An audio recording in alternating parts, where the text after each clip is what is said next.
You are born into a family everyone fears and no one refuses. Your father built an empire of blood, and you will inherit every drop. Can you ever leave? You are born in a private wing of a hospital that asks no questions, and before you can open your eyes, you are already the most important child in a city that does not know your name. Men who frighten other men come to hold you.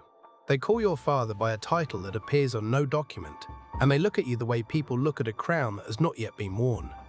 You are christened in a church your family paid to rebuild, and the priest does not quite meet your father's eyes.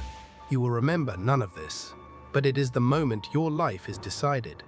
Before your first word, before your first step, the path is already poured in concrete, and at the end of it sits a chair you never asked to fill. Your mother holds you a little too tightly. She knows what you are worth, and she knows what that worth will cost. Somewhere in the room, a man your father trusts is already calculating what you will mean to him in 20 years. You are not a baby to these people. You are the future of an empire, and empires do not love their heirs. They use them. Your first real lesson is years away, but it is already true. In this family, you are never simply a person. You are an asset with a heartbeat. You grow up rich in a way that has no name. There is always money, and never a conversation about where it comes from.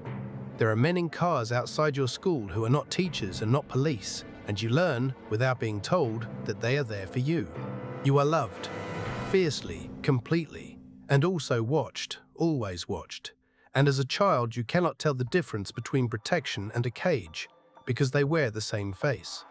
Your father is a stranger who is also a god, gone for days, returning with gifts and shadows. People treat your family the way they treat weather, with respect, a little fear, and the sense that it cannot be argued with. You begin to notice the things no one explains. The way rooms go quiet when you enter, the way other parents pull their children back, the way your father's friends have too much money and too few jobs. You are happy, mostly, the way a child is happy before it understands the shape of its own life.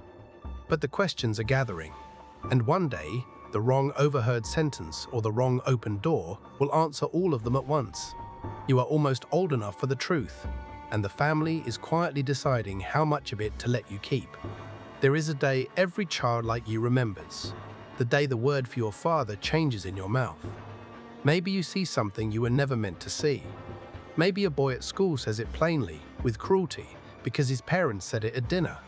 Your dad is a criminal. Your family hurts people. Everyone knows. Maybe you simply grow old enough to fit the silent pieces together. However it comes, and the world you trusted rearranges itself into something colder. The men outside the school, the quiet rooms, the gifts with shadows. You understand now what your father is, and the worst part is not the fear. The worst part is that you still love him, and now the love carries a stain you can never wash out. You watch him at dinner and you see two men, the one who carried you on his shoulders, and the one whose name makes grown men go pale. You wait for him to be a monster. He never quite is to you, and that is its own horror because it means the monster and the father are the same man, and you came from him. You begin to wonder which one you will become. The family is wondering too. And soon, they will stop wondering and start deciding. You are a teenager now, and for the first time you sense there might be a door. Other kids get to choose what they become. Maybe you could too. You try, in small ways, to be normal, a sport, a friend group, a future with nothing to do with the family. And the world will not let you. Teachers treat you carefully. Friends' parents whisper. The police know your last name before they know your face. You discover the cruel joke of being a boss's child. You can refuse the empire, but the world will never refuse to see it in you. To everyone outside, you already are what your father is, whether you have done anything or not. And inside the family, the pressure is the opposite, and just as total. You are the blood, the future, the one the men are waiting for. Your father watches you choose and says nothing, because he chose once too, and he knows the choice is not really a choice. One night he asks you to do something small, a favor. A message carried, a door watched, nothing that feels like crossing a line. It is the line. It is always the line. You can still say no. Almost no one ever does. You say yes, and somewhere your childhood ends, quietly, without a funeral. You are in now, and being in is a door that opens only one way. The family brings you close, teaches you the things that were always hidden, and you discover the empire is nothing like the movies promised. It is mostly waiting, and fear, and arithmetic. Who owes what? Who can be trusted? Who is becoming a problem? You are given small responsibilities and watch to see if you break. You do not break, and that frightens you more than breaking wood, because it means your father was right about what is in your blood. You earn the respect of men who would die for your father, and, you slowly realize, would also kill you the moment you became a liability. The love in this family is real, and it is conditional, and the condition is the empire. You begin to understand your father not as a god or a monster, but as a man in a trap he was also born into, a man who never had the door either. You feel that same trap closing around you in exactly the same shape. You are good at this. That is the tragedy. You are good at the one thing you swore as a child you would never be. The men begin calling you by a new title. It is the one that comes just before the throne. You command now. A piece of the empire answers to you, and you run it the way you were taught, and you are good, and the goodness costs you pieces of yourself you do not get back. You make decisions that end lives without your hand ever touching anything. A word, a nod, a name passed to the right man. You tell yourself you are better than the others, more careful, more reluctant, and maybe you are, but the consequences do not care about your reluctance. You have everything a prince should want: money, fear, the love of a family that would burn a city for you, and you cannot sleep. You sit at dinners and look at the future children you might one day dare to have, and you see the cradle you came from, and you understand that you would do to them exactly what was done to you, because there is no other way to keep the family safe. The empire eats its heirs slowly. You watch your father age and harden and grow paranoid, and you see your own face in 40 years, and you are afraid. Because the next stage is not a promotion you earn, it is a chair someone has to die to give you. And in this family, that someone is almost always close and almost always loved. Your father is failing, age or prison, or the slow erosion of a life spent making enemies. And the empire feels it the way a body feels, a heart begin to skip. The men who smiled at you as a child are calculating now, openly, whether you are strong enough to inherit or weak enough to replace. You must prove, in 100 small ruthless ways, that you can hold what your father built, and every proof costs you another piece of who you might have been. Rivals test you. Friends become threats. You learn the loneliest lesson of the crown. At this height, there is no one you can fully trust, because everyone close enough to help you is also close enough to take it. You sit with your father in his last strong days, and you finally see the whole truth of him. A frightened man who loved his family and damned it in the same act, who handed you everything and a life sentence in the same breath. He tells you he is sorry, in the only way men like him can, which is never in words. You forgive him because you understand him now, completely, and that understanding is its own sentence. Then the day comes. The chair is empty, and the entire weight of an empire of blood turns all at once to look at you. You are the boss now.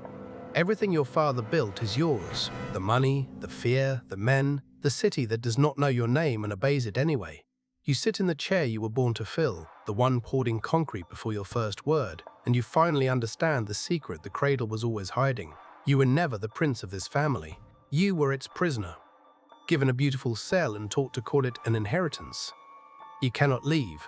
A boss who walks away is a loose end with a crown, and you know better than anyone what the family does with loose ends. You cannot trust. The people closest to you are exactly the ones who could take everything. The way thrones have always changed hands in families like yours. You have become your father. The one thing you swore as a frightened child you never would. And you did not even feel it happen because it had been happening from the moment you were born. You will rule and be feared and be loved by people who would bury you the day you became inconvenient. And one day, you will hold a child of your own in a private wing of a hospital that asks no questions. And the men who frighten other men will come to hold it, and it will all begin again. Because in this family, no one ever inherits the empire.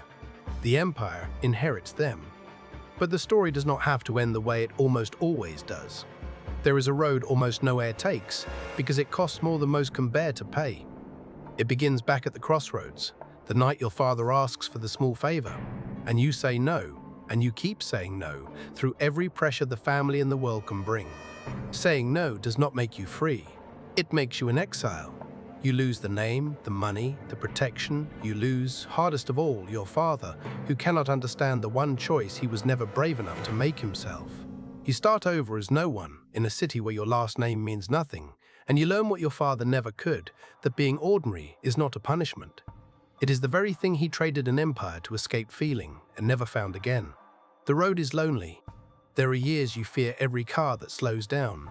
There are nights you miss the family so much, it feels like grief, because it is. But you build a life that is small and true and yours. You have children one day, and you hold them in an ordinary hospital that asks ordinary questions, and no frightening men come to bless them. They will grow up free. They will never know what you walked away from to give them that. And that, the not knowing, the ordinary, the safety they will take for granted, is the only victory this story ever offers.